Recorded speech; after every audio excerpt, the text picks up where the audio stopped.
Assalamualaikum warahmatullahi wabarakatuh. Bismillah, alhamdulillah, wassalatu wassalamu ala rasulillah wa ala alihi wa sahbihi wa mawala. Yang saya hormati Wakil Ketua MPR RI, Direktur Jenderal Bimbingan Masyarakat Islam Kementerian Agama, Ketua Umum Dewan Pimpinan Pusat Persatuan Wanita Tarbiyah Islamiyah, para ketua pengurus daerah Tarbiyah Verti seluruh Indonesia, hadirin para peserta Rapat Kerja Nasional Rakernas 2 Tarbiyah Verti yang berbahagia. Pertama-tama dan yang utama, marilah kita bersyukur kehadirat Allah Subhanahu wa Ta'ala karena atas izinnya kegiatan Rakernas 2 Pengurus Pusat Tarbiyah Verti dapat diselenggarakan secara nasional di Jakarta. Setiap perhelatan rapat kerja organisasi yang dihimpun dalam momen nasional tentulah memiliki gema gaung yang sangat strategis, utamanya dalam rangka melahirkan kebijakan-kebijakan program kerja organisasi. Tujuannya agar program kerja organisasi dapat menghasilkan berbagai kemaslahatan sebagai implementasi visi, misi, dan tujuan organisasi secara nasional. Selain itu, Mukernas merupakan perwujudan komitmen dan akuntabilitas organisasi dalam merealisasikan amanat musyawarah nasional Munas sebelumnya kepada Munas yang akan datang.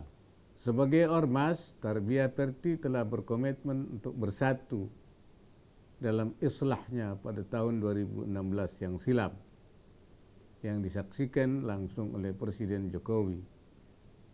Islah ini menyepakati kedua belah pihak untuk bahu-membahu bersatu dalam limbai tangan, seiring dalam langkah juang, sekata dalam tutur lisan, dan serangkul dalam perilaku perbuatan. Allah sangat menyukai terjadinya islah, sebagaimana diungkapkan dalam kalamnya pada surat Ali Imran ayat 103 yang berbunyi, wa'tasimu bihablillahi jami'an wa la tafarraqu. Wadhkuru ni'matallahi 'alaikum idh kuntum a'da'an fa'allafa baina qulubikum fa asbahtum bi ni'mati ikhwana wa kuntum 'ala shafa hufratin minan nar fa anqadhakum minha kadzalika yubayyinullahu lakum ayatihi la'allakum tahtadun. Dan berpegang teguhlah kamu semuanya pada tali atau tali agama Allah, dan janganlah kamu bercerai-berai, dan ingatlah nikmat Allah kepadamu ketika kamu dahulu bermusuhan, lalu Allah mempersatukan kamu, sertakan hatimu, sehingga dengan kurnianya kamu menjadi bersaudara, sedangkan kamu berada di tepi yang kehancuran, neraka. Lalu Allah menyelamatkan kamu dari sana, dari kehancuran itu. Demikianlah Allah menerangkan ayat-ayatnya kepadamu agar kamu mendapat petunjuk. Komitmen islah, artinya yang perdamaian, yang diikat dengan perjanjian ini tentu bukan basa-basi, apalagi hanya sebuah hiasan lisan yang menjauh dari hati, tapi sebuah janji bersama untuk berkontribusi dalam pembinaan umat dan melaksanakan tugas kenegaraan dan kebangsaan.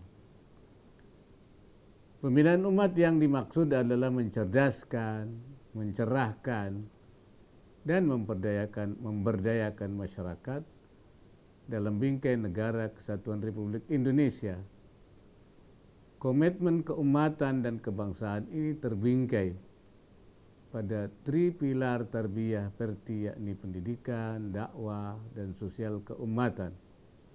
Oleh karena itu saya harapkan janganlah amanat islah ini, jalankanlah amanat islah ini dengan ikhlas agar menjadi kekuatan bagi organisasi. Jadikanlah pula komitmen islah ini sebagai ruh perjuangan agar menjadi lokomotif dalam gerakan organisasi yang dinamis.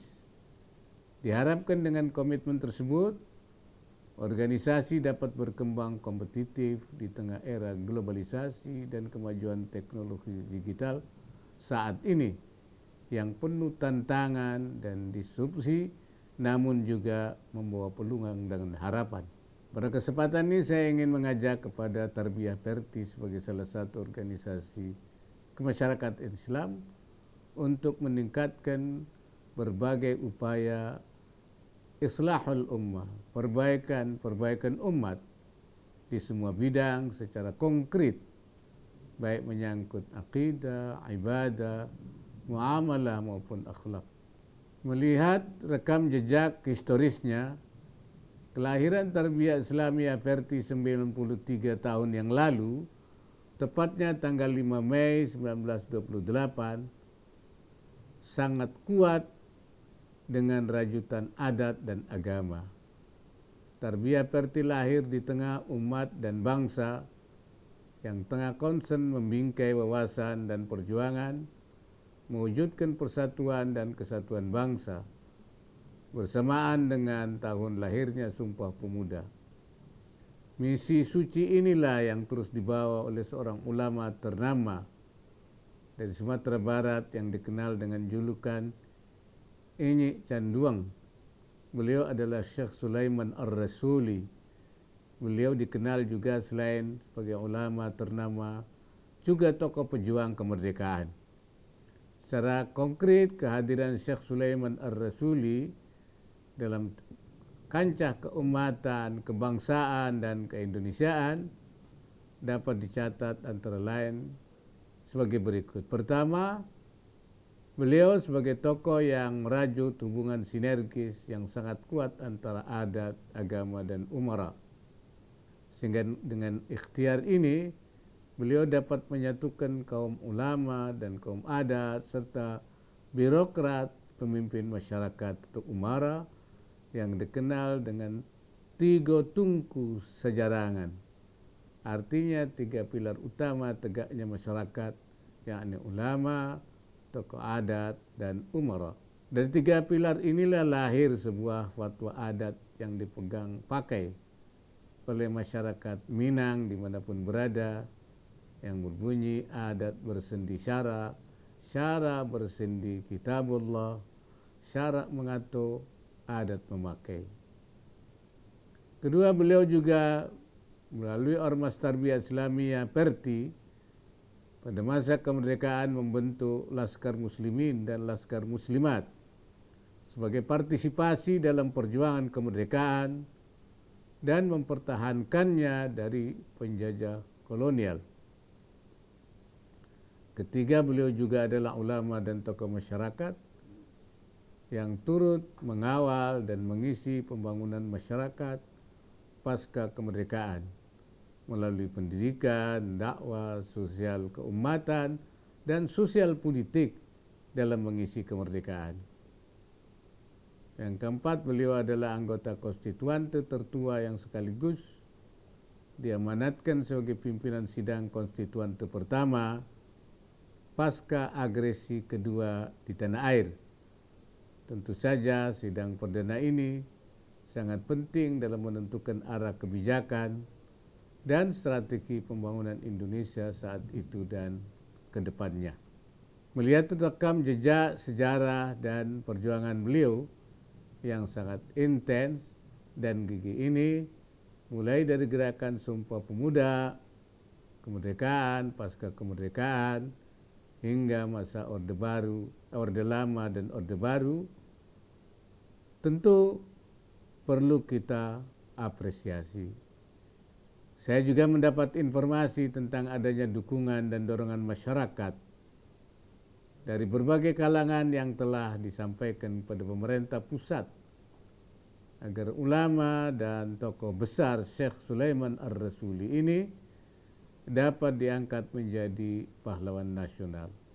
Semoga ikhtiar ini diberikan jalan kemudahan.